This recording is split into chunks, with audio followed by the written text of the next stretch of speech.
Hi everyone. In this video, we're excited to introduce you to the MoleSlayer, a traditional Talpex trap.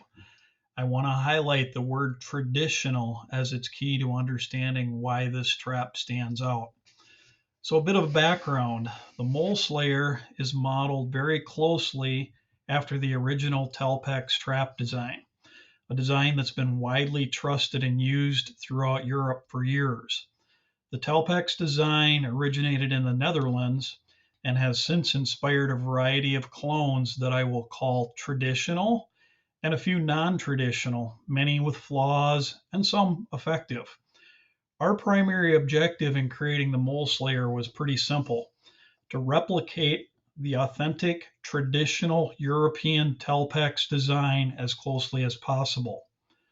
So why tradition matters? It's important to recognize a key difference between Europe and the United States when it comes to mole trapping. Unlike the eastern mole, the most common species in the United States, European moles are slightly larger and stronger.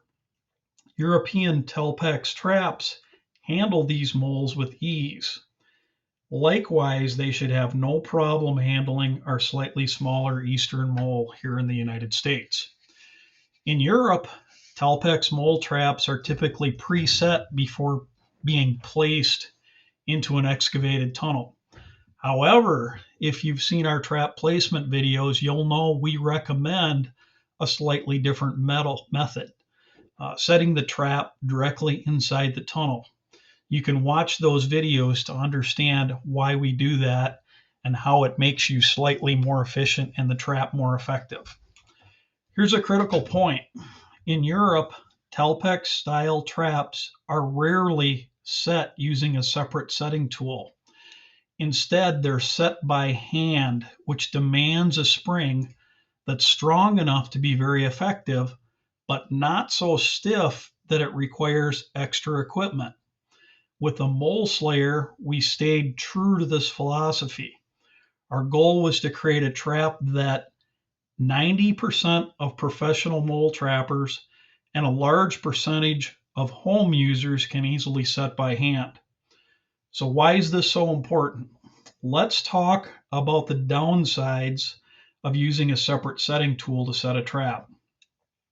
First, a separate setting tool is easily misplaced. Setting tools can be lost, especially when you're outdoors in the field.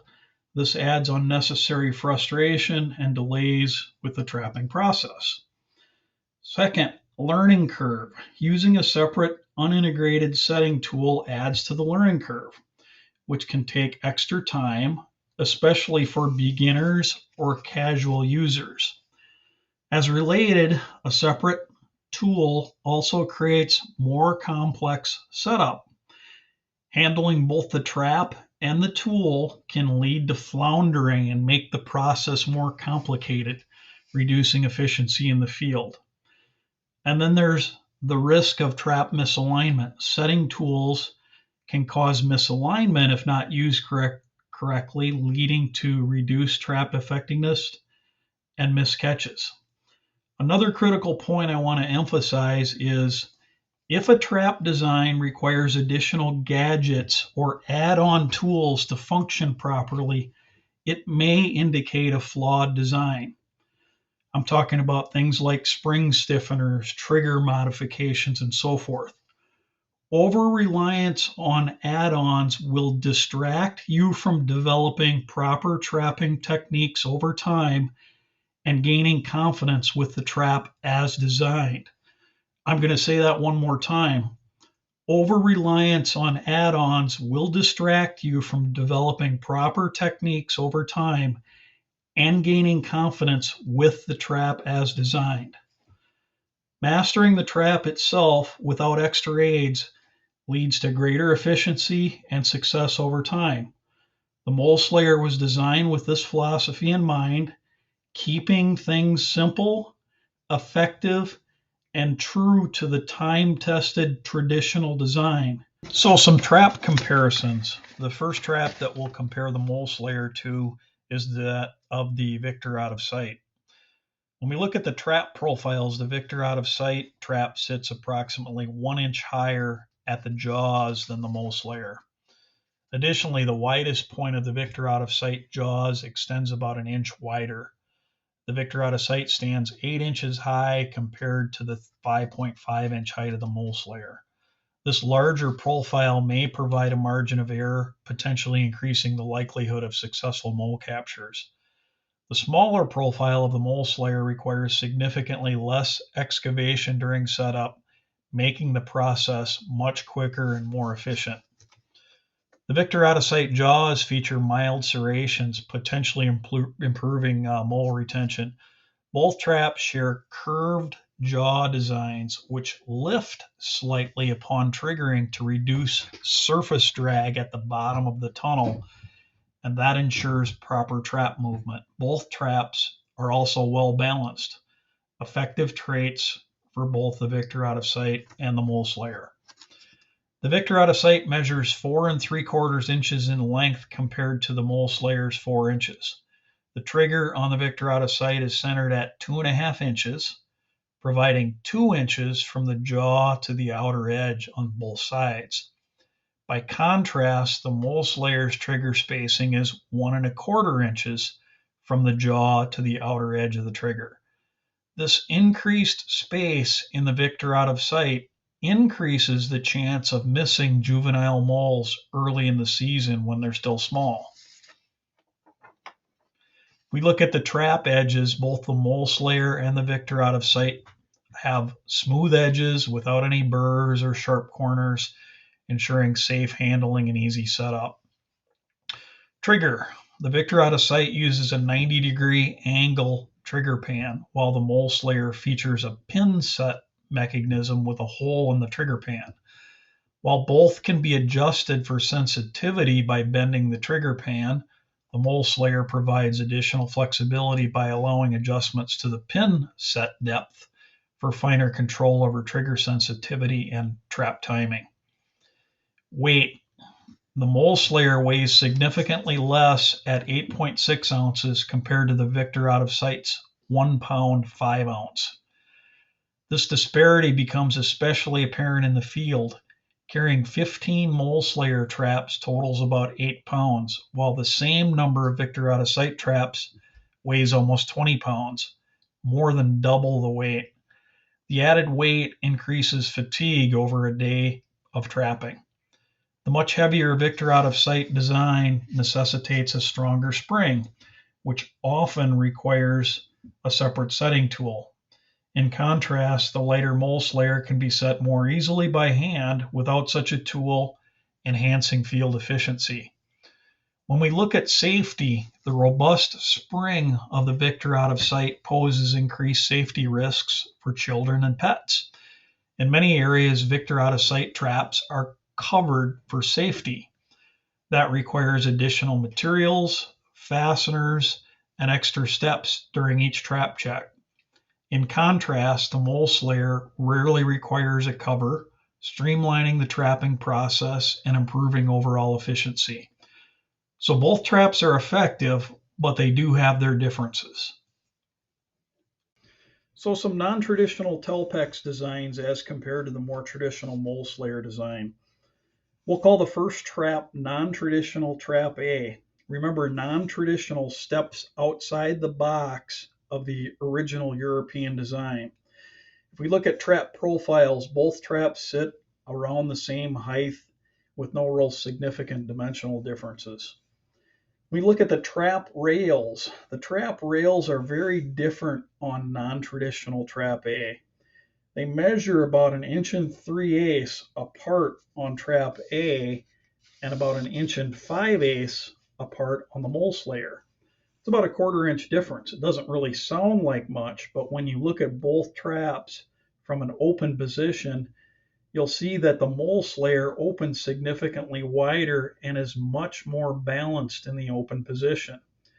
You can see while in the open position, the right side of Trap A's trap leg is much lower than the left leg at the top of the trap. The MoleSlayer's open legs are almost perfectly balanced at the top.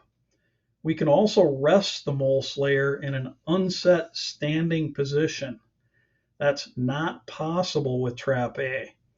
This very out of balance situation makes the non-traditional Trap A more difficult to set by hand and less effective on the ground. It's much easier to set the MoleSlayer, and it functions better because of the wider and more balanced open footprint. The short rail profile of Trap A also places more outward pressure where the pin meets the trigger, making it less sensitive and more difficult to trigger under loose soil conditions. We look at the trap legs. The legs of non-traditional Trap A are very straight, and they have a slightly sharper bottom inside edge. The legs of the MoleSlayer have a traditional Talpex curve, which causes the trap jaws to lift slightly upon triggering. This creates less surface drag, makes it operationally smoother, and prevents misalignments when triggered. The straight leg design likely forces Trap A into a slightly stronger spring design, which, in conjunction with the aforementioned point, forces many users into the use of a separate setting tool. I'd have you refer back to what we discussed earlier about the disadvantages of using a separate tool. Trap edges. Both non-traditional Trap A and the MoleSlayer have very smooth edges with no burrs, no sharp corners anywhere on the traps. We look at the trigger. Both traps have a more traditional pin set. Non-traditional Trap A has a longer and bent trigger as compared to the MoleSlayer. The end of this trigger extends well beyond the center of the mole tunnel. To ensure a consistent and humane catch, you want the end of the trigger to extend just beyond the mole tunnel. A mole's head should catch the outer end of the trigger, not the center of the trigger. This location provides the greatest amount of leverage to properly trigger the trap. The MoleSlayer meets this criteria well, while Trap A, a mole is more likely to hit the middle of the trigger, causing poor track performance and affecting catch rate. This problem is partially caused and compounded by the short rail profile, which also places more outward pressure where the pin meets the trigger, making it less sensitive and more difficult to properly trigger. Both traps appear to have 5mm holes on the top of the handle at the eye loop. I have evaluated traps that have had 4mm holes, which in rare instances causes a trap to bind. That binding to a point of no trigger does not appear to be an issue with Trap A and is not an issue for the MoleSlayer. When we look at weight, the MoleSlayer weighs slightly more, but the difference is really negligible. Safety, neither trap, not much of a safety issue as compared to, say, the Victor out of sight. So in summary, non-traditional Trap A's design compromises balance, ease of setting, trigger sensitivity, and operational smoothness, leading to reduced effectiveness and efficiency as compared to the more traditional MoleSlayer design.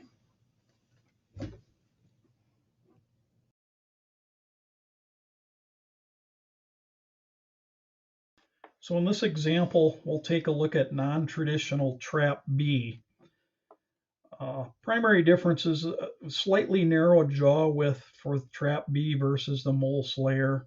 The jaws tend to be very pointed at the bottom.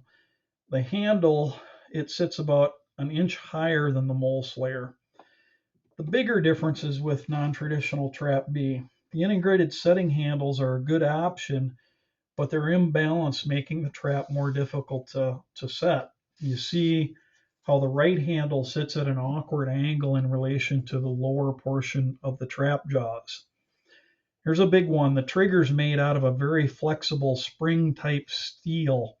The trigger's narrow, making it less effective. The springiness and pin set at a 90-degree angle make it extremely difficult to set in the ground, especially if you're using a dirt bridge under the trigger. The trap just wants to trigger during the setting process. The trigger is also poorly attached to the trap rail, and it wouldn't take much for it to become detached versus the MoleSlayer's secure attachment at the top and bottom of the rail. As I mentioned, this trap has integrated setting handles, which are nice for folks that don't have the hand strength to set the trap without them. For the smaller majority who may not have the hand strength to set a standard MoleSlayer trap, we offer a version equipped with integrated setting handles. This design eliminates all the disadvantages commonly associated with non-integrated or standalone handles. This version also works well for deeper sets. Remember, you need hand leverage when setting a standard MoleSlayer in the ground. This leverage decreases the deeper you go unless you excavate more. Another advantage, in the rare instance you might wish to check a trap from a distance, say at 20, 30, or even 40 plus feet away, you can clearly see the handle split of a triggered trap. Think of a drive-by along a parking lot or street.